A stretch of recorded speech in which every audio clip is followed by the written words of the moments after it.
Hello everyone, welcome back to my channel. So ఈరోజు మన topic వైగాట్స్కి ప్రతిపాదించిన సాంఘిక సాంస్కృతిక సిద్ధాంతం గురించి అయితే నేర్చుకుందామండి. యాక్చువల్గా మనకు వైగాట్స్కి గురించి, అలాగే Bruner, curl Rogers and Chomsky గురించి అయితే మనకు కొన్ని యాడ్ చేస్తారు. సో ఈరోజు మనకు అకాడమిక్ బుక్స్లో ఏవైతే ఉన్నాయో వాటిని అన్ని కవర్ చేయడానికి అయితే ట్రై చేస్తాను. అండ్ డిస్కస్ చేసుకోబోయే టాపిక్ వచ్చేసి ఈరోజు సాంఘిక సాంస్కృతిక సిద్ధాంతం. సో వీడియోని స్కిప్ చేయకండి, ఎందుకంటే మనకు సిద్ధాంతాలు ఇచ్చేటప్పుడు అక్కడ మనకు మూడు పాయింట్ ఆఫ్ వ్యూలో అడుగుతారు.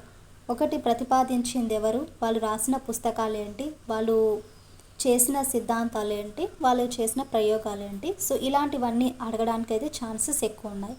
కాబట్టి వీడియోని ఎండింగ్ వరకు చూడండి. అలాగే లైక్ అండ్ షేర్, సబ్స్క్రైబ్ చేయడం మాత్రం మర్చిపోకండి. ఫస్ట్ ఆఫ్ ఆల్ మీరు లైక్ చేయండి.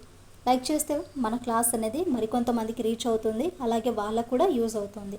So like and share, subscribe చేయడం మాత్రం మర్చిపోకండి. సాంఘిక సాంస్కృతిక సిద్ధాంతం. ఈ సిద్ధాంతాన్ని ఎవరు ప్రతిపాదించారంటే లేవ్ వైగాట్స్కి ప్రతిపాదించారు. సాంఘిక సాంస్కృతిక సిద్ధాంతాన్ని లేవ్ వైగాట్స్కి ప్రతిపాదించారు. ఉద్దీపన ప్రతిస్పందనల మధ్య బంధం ఏర్పడడం వల్ల అభ్యసనం జరుగుతుందనే ప్రవర్తనవాదుల వాదాన్ని వ్యతిరేకించి అనుభవాల ద్వారా జ్ఞాన నిర్మాణం జరుగుతుందనేసి పియాజే వైగాట్స్కి తెలిపారు. ఇక్కడ వాళ్ళు దేనికి వ్యతిరేకంగా మనకు చేస్తారంటే ఉద్దీపన ప్రతిస్పందనల మధ్య బంధం ఏర్పడడం వల్ల అభ్యసనం జరుగుతుంది అనే ప్రవర్తనవాదులు అన్నారు. సో ఆ ప్రవర్తనవాదుల యొక్క వాదాన్ని వాళ్ళు వ్యతిరేకించి కేవలము అనుభవాల ద్వారా జ్ఞాన నిర్మాణం జరుగుతుందని పియాజే అలాగే వైగాట్స్కి తెలిపారు. అనుభవాల ద్వారా జ్ఞాన నిర్మాణం జరుగుతుందనేసి పియాజే వైగాట్స్కి తెలిపారు. పిల్లలు తమంతట తాముగా తమకు తెలిసిన పూర్వ జ్ఞానాన్ని ఉపయోగించి ప్రస్తుత అనుభవాలతో నూతన విషయం ఆవిష్కరించుకోవడాన్ని జ్ఞాన నిర్మాణం అంటారు. జ్ఞాన నిర్మాణం అంటే ఏంటంటే ఇక్కడ పిల్లలు అనేది తమంతట తాముగా అంటే ఓనుగా వాళ్ళే తెలిసిన పూర్వ జ్ఞానం అంటే ఇంతకుముందు నేర్చుకున్న జ్ఞానం ఉంటుంది కదా, సో ఆ జ్ఞానాన్ని ఉపయోగించుకొని ప్రస్తుత అనుభవాలతో విషయం ఆవిష్కరించుకోవడాన్నే జ్ఞాన నిర్మాణము అంటారు. జ్ఞాన నిర్మాణంలో ఆలోచనలు, పూర్వ అనుభవాలు అనేవి కీలక పాత్ర వహిస్తాయి.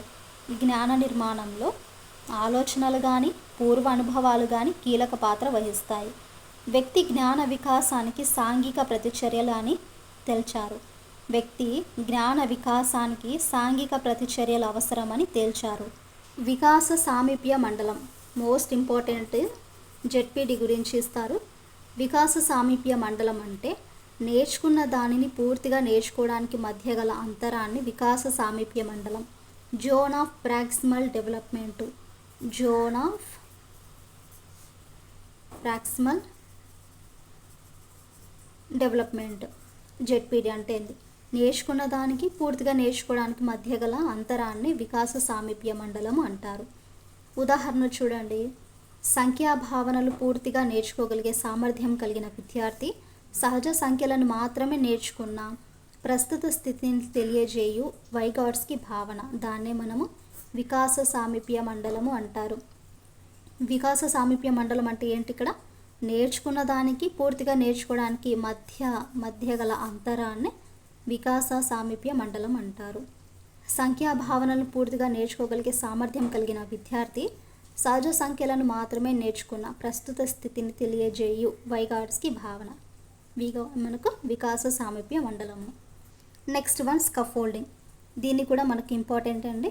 వికాస సామీప్య మండలాన్ని అధిగమించడానికి అందించే సహకారాన్ని స్కఫోల్డింగ్ అంటారు. వికాస సామీప్య మండలాన్ని అధిగమించడానికి అందించే సహకారాన్ని స్కఫోల్డింగ్ అంటారు. ఉదాహరణ చూడండి. ఇక్కడ సంఖ్యాభావనలను పూర్తిగా నేర్చుకోగలిగే సామర్థ్యం కలిగిన విద్యార్థి సహజ సంఖ్యలను మాత్రమే నేర్చుకుంటాడు. ఈ స్థితిలో మిగతా సంఖ్యా భావనలు నేర్చుకోవడానికి ఉపాధ్యాయుడు అందించే అభ్యసన కృత్యాలు ఈ భావన పరిధిలోకే వస్తాయి. సేమ్ యాజ్ యూజువల్, మనము లిటిల్ కొంచెం డిఫరెంట్ అండి. నెక్స్ట్, సామాజిక సాధనాలు, సమాచార సాధనాల వల్ల వికాస సామీప్య మండలాన్ని అధిగమించడాన్ని సోషల్ స్కఫోల్డింగ్ అంటారు. సామాజిక సాధనాలు, సమాచార సాధనాల వల్ల వికాస సామీప్య మండలాన్ని అధిగమించడాన్నే సోషల్ స్కఫోల్డింగ్ అంటారు. ఇన్స్ట్రక్షనల్ స్కఫోల్డింగ్ అను భావనలను ఉపయోగించినది బ్రూనర్. ఇన్స్ట్రక్షనల్ స్కఫోల్డింగ్ అను భావనలను ఉపయోగించింది ఎవరండి ఇక్కడ? బ్రూనర్. వైగాట్స్కి ప్రకారం శిశువుకు మార్గదర్శకులుగా తోడ్పడేవారు. ఇది చూడండి, ఇన్స్ట్రక్షనల్ స్కఫోల్డింగ్ అను భావనలను ఉపయోగించింది ఎవరు ఇక్కడ? బ్రూనర్. నెక్స్ట్, వైగాట్స్కి ప్రకారము శిశువుకు మార్గదర్శకులుగా తోడ్పడేవారు ఎవరిక్కడ?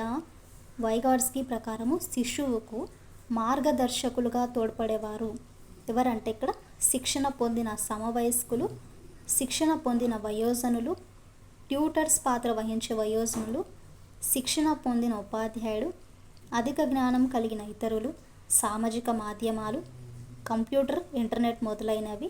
ఇవన్నీ కూడా వైగాట్స్కి ప్రకారం శిశువుకు మార్గదర్శకులుగా తోడ్పడేవారు. నెక్స్ట్ వన్ వచ్చేసి పరస్పర బోధన అండి. పరస్పర బోధన అంటే 2 నుండి 4 విద్యార్థులతో ఒక గ్రూప్గా ఏర్పాటు చేసి ఒకరి తర్వాత ఒకరు డైలాగ్స్ రూపంలో మనము వ్యక్తం చేయడం, ఎక్స్ప్రెస్ చేయడం ద్వారా అభ్యసించడాన్ని పరస్పర బోధన అంటారు. 2 మెంబర్స్ కానివ్వండి, 4 మెంబర్స్ కానివ్వండి, వారిని గ్రూప్స్గా ఏర్పాటు చేసి ఒకరి తర్వాత ఒకరు డైలాగ్స్ రూపంలో మనకు వ్యక్తం చేయడం ద్వారా అభ్యసించడాన్ని పరస్పర బోధన అంటారు. పరస్పర బోధనలో ప్రశ్నించడం, సంక్షిప్తీకరించడం, స్పష్టీకరించడం, ప్రాగుక్తీకరించడం వంటి విధానాలు ఉంటాయి. పరస్పర బోధన ద్వారా వికాస సామీప్య మండలం కూడా సృష్టించబడుతుంది. ఇది మనకు పరస్పర బోధన గురించి. మరి భాగస్వామ్య బోధన అంటే ఏంటంటే విద్యార్థులను చిన్న చిన్న సమూహాలుగా ఏర్పరిచి అందరూ చర్చించడం ద్వారా చేసే అభ్యసనాన్నే భాగస్వామ్య బోధన అంటారు. చూడండి, ఇక్కడ అక్కడ ఏమో ఒక 2 లేదా 4 మెంబర్స్కి గ్రూప్స్గా చేసి వాళ్ళకి చెప్పడం అన్నమాట. అంటే డైలాగ్స్ రూపంలో ఏదైనా సరే చెప్పడం. బట్ ఇక్కడ వచ్చేసరికి విద్యార్థులను చిన్న చిన్న గ్రూప్స్గా ఏర్పరిచి అందరూ చర్చించడం ద్వారా చేసే అభ్యసనాన్నే, అంటే గ్రూప్ డిస్కషన్ ఉంటుంది చూడండి, దానినే మనం భాగస్వామ్య బోధన అంటారు. అర్థమైందా అండి? వికాస సామీప్య మండలాన్ని జెడ్పీడి అధిగమించడాన్నే భాగస్వామ్య బోధన ఉపయోగపడుతుంది. ఇతరులతో చర్చించడము, మాట్లాడడము, కలిసి థింక్ చేయడము, క్వశ్చన్స్ చేసుకోవడము, వాళ్ళ యొక్క భావాలను ఎక్స్ప్రెస్ చేయడము, ఇతరులతో ప్రతిచర్యలు అందడం, ఇవన్నీ కూడా భాగస్వామ్య బోధనలు అయితే ఉంటాయి. ప్రాజెక్టు పద్ధతి కూడా వికాస సామీప్య మండలాన్ని అధిగమించడాన్ని ఉపయోగపడుతుంది. ప్రాజెక్టు పద్ధతి కూడా వికాస సామీప్య మండలాన్ని అధిగమించడాన్ని ఉపయోగపడుతుంది. మరి భాష ఏంటి? పిల్లల జ్ఞాన నిర్మాణంలో భాష అనేది ముఖ్య పాత్ర వహిస్తుంది. అవునా అండి? చాలా ఇంపార్టెంట్ ఇది. పిల్లల జ్ఞాన నిర్మాణంలో భాష అనేది ముఖ్య పాత్ర వహిస్తుంది. వైగాట్స్కి ప్రకారము భాషా నిర్మాణంలో ముఖ్య పాత్ర వహించే కారకాలు సామాజిక పరిసరాలు. భాష నిర్మాణం ద్వారా జ్ఞాన నిర్మాణం జరుగుతుందని వైగాట్స్కి పేర్కొన్నారు. శిశువు బిగ్గరగా మాట్లాడుతూ తనకు తాను మార్గదర్శకత్వం వహించుకోవడానికి ఉపయోగించిన భాషను స్వీయ నిర్దేశిత భాష లేదా ఆత్మ నిర్దేశిత భాష లేదా వ్యక్తిగత భాష, private speech, self direct speech, ఇలా రకరకాలుగా అయితే పిలుస్తారు. అంటే ఇక్కడ ఏంటి? బిగ్గరగా మాట్లాడడం, తనకు తానే మాట్లాడుకోవడం, తనకు తానే మార్గదర్శకత్వం వహించుకోవడానికి ఉపయోగించడాన్ని ఇలా రకరకాలుగా పేర్లతో అయితే మనము పిలుస్తారు. వ్యక్తిగత భాష నుండి 2 to 7 years మధ్య కనిపిస్తుందని వైగాట్స్కి పేర్కొన్నారు.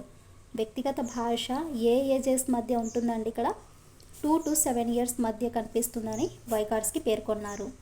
వ్యక్తిగత భాష అహం కేంద్రీకృత భాష. వ్యక్తిగత భాష అనేది అహం కేంద్రీకృత భాషగా ప్రాక్ ప్రచాలక దశ వచ్చేసి 2 to 7 years మధ్య అయితే కనిపిస్తుందని జీన్ పియాజే పేర్కొన్నారు. వ్యక్తిగత భాష వచ్చేసి అహం కేంద్రీకృత భాష, ప్రాక్ ప్రచాలక దశ అనేది 2 to 7 years మధ్యలో కనిపిస్తుందని జీన్ పియాజే పేర్కొన్నారు. 7 years తర్వాత వ్యక్తిగత భాష అంతర్భాషణం లేదా ఇన్నర్ స్పీచ్గా మారుతుందని వైగాట్స్కి పేర్కొన్నారు. సో ఇక్కడ మనకు ప్రచాలక దశ వచ్చేసి జీన్ పియాజే, అంతర్భాషణము ఇన్నర్ స్పీచ్ అంటే 7 years తర్వాత మారుతుందని చెప్పింది వైగాట్స్కి.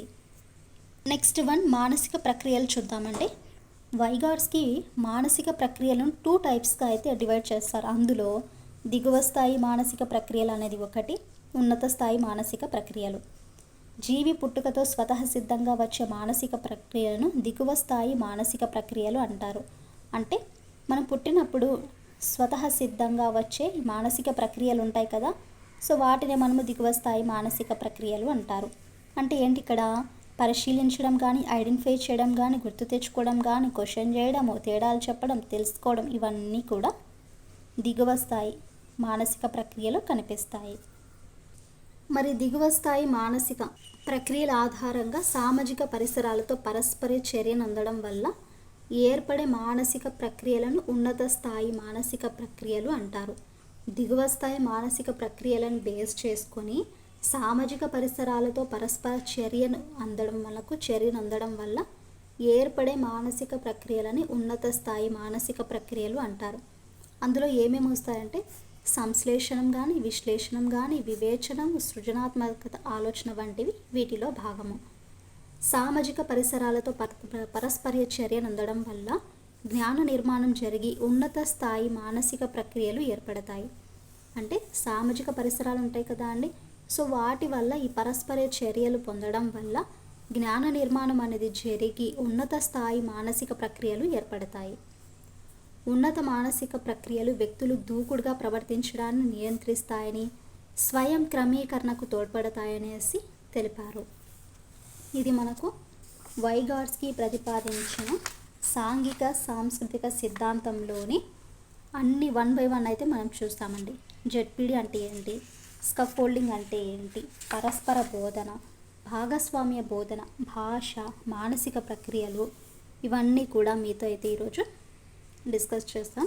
సో ఐ హోప్ మీకు వీడియోలో అంటే ప్రతి లైన్ కూడా మీకు అర్థమైందనేసి అనుకుంటున్నానండి. మీకు కన్నా నచ్చితే మాత్రం కింద డెఫినెట్గా లైక్ చేయండి. అలాగే మీ ఫ్రెండ్స్కి కూడా ఫార్వర్డ్ చేసి సబ్స్క్రైబ్ చేయడం మాత్రం మర్చిపోకండి. రేపటి క్లాస్లో బ్రూనర్ ప్రతిపాదించిన బోధన సిద్ధాంతం లేదా శిక్షణ సిద్ధాంతం గురించి అయితే నేర్చుకుందాం.